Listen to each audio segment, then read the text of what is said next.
Hasta aquí, ¿hay alguna situación, alguien que me escuchan bien? ¿Vamos bien?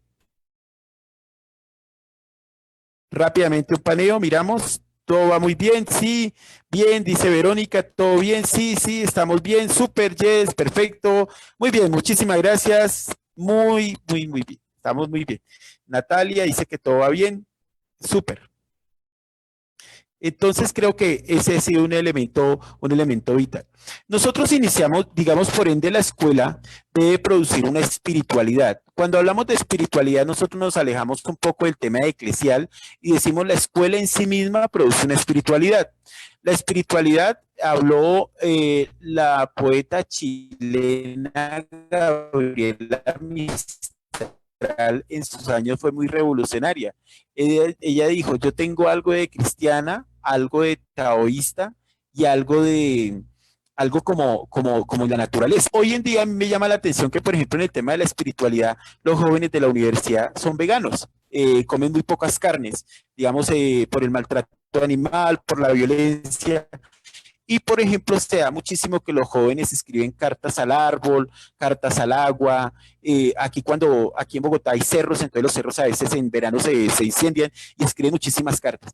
Pero de ahí detrás, en el fondo, la escuela está produciendo una espiritualidad. Cuando nosotros enseñamos a un estudiante a sembrar una planta, le estamos educando en una espiritualidad de la ecología. Estamos diciendo que hay que cuidar la tierra y que hay que querer la tierra. Y ahí se produce una espiritualidad. Entonces, digamos que muchísimo, hubo como una pequeña diferencia, primero conceptual, donde nos decían, no, pues trabajemos otro tema, entonces otro término, porque era como acercarnos hacia la iglesia, pero queríamos decir que la escuela produce en sí mismo el tema de género, el tema de equidad de género, el tema digamos, los jóvenes tienen otra manera de relacionarse. Entonces, para mí en este tema, digamos, empezamos a plantear el tema de la ritualidad y queríamos que en la ritualidad de las familias hubieran varias ritualidades que se fortalecieran al final de los laboratorios de familia. Entonces, digamos, planteamos la ritualidad de la vida. Eh, la ritualidad de la vida es necesaria para que los estudiantes aprendan a respetar y querer la vida en todas sus dimensiones. Mire, aquí en Bogotá el alcalde hace unos años mandó tumbar los árboles y se hizo denuncia por parte de todos los jóvenes por redes sociales, no tumben el árbol, jóvenes se encadenaban a los árboles. Entonces creo que fue la escuela la que educamos en el sentido y la pertenencia con la tierra. La ritualidad del encuentro, como les decía anteriormente, hay muchos momentos de familia donde uno creyera que todo está bien, pero todo no está tan bien. Por ejemplo, ahorita en Bogotá, en Colombia, no nos está matando tanto la pandemia. La pandemia aquí en Colombia, que no alcanzó a leer las encuestas, creo que no ha muerto, sino, digamos, en Bogotá han muerto 30 personas, pero hay 10 niños y niñas que se han suicidado, porque la violencia de pareja es muy fuerte y esa fuerza de la violencia de pareja ha recaído. Es decir, a veces en la casa, no es, la familia es el lugar seguro para los niños y niñas.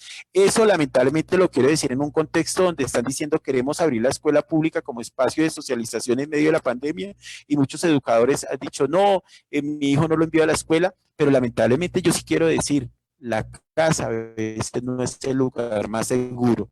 El lugar más seguro está en la escuela, donde hay otro modo de relacionar, donde hay una orientadora, donde hay personas que orientan emocionalmente y que acompañamos y educadores que estamos. Que hay una ritualidad de la ternura, y la ternura es una emoción, y yo creo que la familia genera una ternura.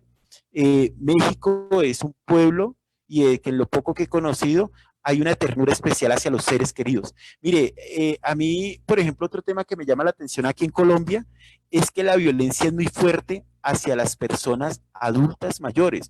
Por ejemplo, aquí la situación más fuerte en temas de violencia está, aquí los escándalos más grandes surgen alrededor de las mujeres, pero la violencia más fuerte está hacia los adultos mayores, las adultas mayores, niños y niñas, y en tercera escala las mujeres. Y ya la cuarta estarían los hombres, que también hay violencia. Entonces, digamos que trabajar dentro de los laboratorios es una ritualidad y acercarnos a la escuela con una ritualidad en la familia de la ternura, de saber definir qué es la palabra ternura. trabajar la ritualidad del territorio. Una cosa, cuando nosotros hacíamos antes el trabajo solamente con los estudiantes tocaban sus afectos y tocaba el corazón, pero lamentablemente la familia no comprendía qué era lo que estábamos haciendo en la escuela. Entonces, cuando llega la familia a la escuela y le abrimos la puerta y construimos un espacio, la familia empezó a entender que el encuentro era necesario, que escucharse. Hay momentos en que la familia le cuenta de las enfermedades a los hijos, los padres cuentan de las enfermedades a los hijos, los padres cuentan de la situación económica, los hijos le cuentan cómo se sienten a nivel afectivo y a nivel emocional, y eso hace que se creen nuevos lenguajes y nuevas formas de verse. Eh, entonces, eso afecta, y esa palabra afectar no es de a sentir una afectación especial por el territorio, transforma la realidad social del territorio. Entonces, sigue y la ritualidad en la caricia que ya le expliqué anteriormente. En este tema, para ir concluyendo, digamos que nosotros hemos trabajado la creación de un lenguaje del cuidado y del fortalecimiento familiar en la etapa escolar, la relación familiar corporal, las espiritualidades liberadoras y la toma de decisiones saludables. Mire, hay una cosa, cuando Angela Patricia Yaniot me hizo una entrevista para CNN, me decía, profe Marcelo, ¿qué han logrado ustedes con los laboratorios de familia? ¿Qué ha pasado con los laboratorios de familia? ¿Cómo logran ustedes que en un sector tan vulnerable donde se hacen laboratorios de familia haya cero niñas embarazadas? Haya un mínimo índice de consumo de sustancias psicoactivas que aquí en Colombia es súper disparado. Entonces, yo le respondí y le decía, ella me decía, profe, ¿a ustedes utilizan preservativos, campañas de sexualidad, han llevado, qué han hecho ustedes para que, digamos, esa realidad se transforme y esa realidad se afecte lo social? Entonces, hemos aprendido a que la familia se escuche, a que los hijos entiendan que son el futuro y los padres y los seres queridos y los cuidadores entiendan que son el pasado y que el pasado y el futuro se construyen para para una posibilidad, un presente saludable. Entonces, digamos que eso ha generado las relaciones saludables en la familia. Cuando una niña queda embarazada y es un embarazo adolescente, hay que preguntar qué está pasando en esa familia. Cuando un joven consume sustancias psicoactivas, hay que preguntar qué está pasando en esa familia. Hay que preguntar qué está pasando de fondo en esa familia. Y hay que leer los signos de esa familia. Y creo que a veces a nosotros nos cuenta porque, como les digo, el espacio del adulto responsable que tienen los jóvenes y la niñez somos nosotros. El reencuentro de la familia, nosotros hemos trabajado en esto, hasta el año pasado estábamos trabajando el tema de la reconciliación. Una cosa es el perdón, que es con Dios, pero la otra es la reconciliación, que es la forma en cómo dialogamos los seres humanos y cómo iniciamos ese diálogo en la familia para conocer nuestras fallas y y trabajarlos en aciertos. Entonces sí creemos que hay que construir caminos de reconciliación. Finalmente, decirles que las otras categorías que han emergido, que han surgido y en la que quiero tocar, es la transformación de las narrativas. Ahí me llama mucho la atención que cuando llega, por ejemplo, aquí un caso cualquiera, llega una señora y dice, le dice a la psicóloga del colegio, doctor, es que mi esposo me pegó.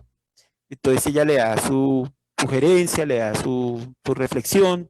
A los 8 días vuelve y dice, y me volvió a pegar. Y ella vuelve y le da su reflexión. Y al mes vuelve y le dice, me siguió pegando. Y a los 2 meses me volvió a pegar y sigue pegándome y llega. Entonces, yo siempre les digo a los compañeros, ¿qué está pasando en la transformación de la narrativa? Nosotros no hemos cambiado el look, ayudémosle a que mire la silla, gire la silla y vea otro panorama, mire otra realidad. Entonces sí creemos que es urgente que en este momento nosotros ayudemos a que los estudiantes y las familias miren otra realidad emocional, entiendan que el lugar no hay nada más lindo que nosotros los que tuvimos la posibilidad de vivir una Navidad en el campo, retornar a esa Navidad en el campo. Esta pandemia que nos ayude, hemos hecho laboratorios virtuales para que la familia nos ayude a volver a leer el tema emocional, a leer los cuentos, a ver películas y la semana pasada que hablaba, a ver videos que reflexionen sobre la realidad del estudiante. Yo creo que nosotros tenemos una responsabilidad histórica y es recobrar los sentidos de vida, como decía Víctor Milifran en la Segunda Guerra Mundial, recobrar los sentidos de vida a las familias y a los estudiantes. Una cosa es la crisis de la salud, otra cosa es la crisis económica que está viviendo América Latina y la otra la crisis de esperanza en la que va a quedar sumida nuestra sociedad y que tenemos nosotros que ser acompañantes de esa situación. Finalmente, transformar los territorios desde una perspectiva de pacificación, de reconciliación, de reconocimiento, de cualidades. Si nosotros como América Latina logramos como educadores poner esa transformación, construiremos otra generación. Algo que me llamó la atención es que los chinos, los japoneses, pero no los chinos, los japoneses decían algo muy sabio.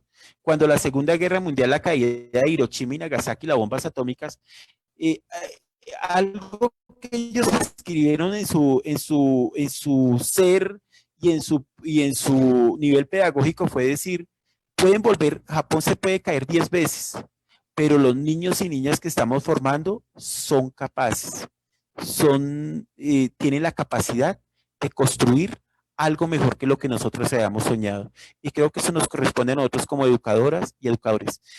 Educar para que a partir de todas estas crisis que estamos viviendo, a partir de la pandemia, a partir de la corrupción en América Latina que es tan fuerte, la corrupción de los gobiernos, la corrupción de los mismos estados, las microcorrupciones que llegan a las macrocorrupciones, nosotros eduquemos para que estas nuevas generaciones transformen y construyen otra América Latina que nosotros no nos soñamos, otra Colombia, otra México, otra Argentina. Si nosotros no logramos hacerlo, lamentablemente seguiremos repitiendo las crisis y las situaciones de desesperanza en las que estamos sometidos.